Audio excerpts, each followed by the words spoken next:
আসসালামু আলাইকুম। আজকে আমি রান্না করব ছোট মাছের চটচটি। তার জন্য আমি এখানে পটল, বেগুন এবং আলু ছোট ছোট করে স্লাইস করে কেটে নিয়েছি এবং এখানে মাছ নিয়েছি, ছোট মাছ। এখানে আমি আজকে চটচটিটি রান্না করব পাতিলে। তার জন্য আমি পাতিলে সবজিগুলো ঢেলে নিয়েছি এবং পরিমাণ মতো পেঁয়াজ দিয়েছি। আপনারা পেঁয়াজের পরিমাণ বেশি দেবেন। তারপর এখানে আমি মরিচগুলো দিয়ে দিলাম।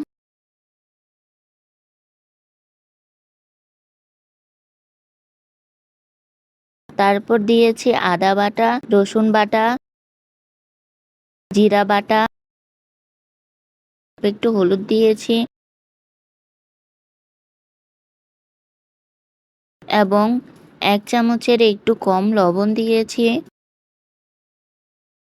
এখন মশলাগুলো ভালো করে মেখে নিতে হবে। তারপর সবজিগুলো ভালো করে মেখে নেব। এটা মাখা হয়ে গেলে আমি পরিমাণ মতো তেল দিয়ে দিব।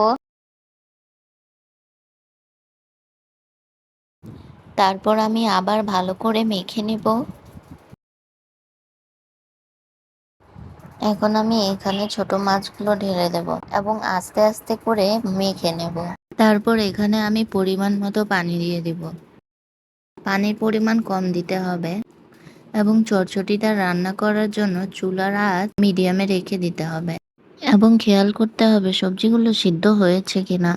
সবজিগুলো সিদ্ধ হয়ে গেলে আমরা ঢাকনাটি খুলে দিব। তারপর যখন দেখবেন যে চটচটি থেকে তেলগুলা ছেড়ে আসতেছে, তখন আপনাদেরকে বুঝে নিতে হবে যে চটচটিটা রান্না হয়ে গেছে।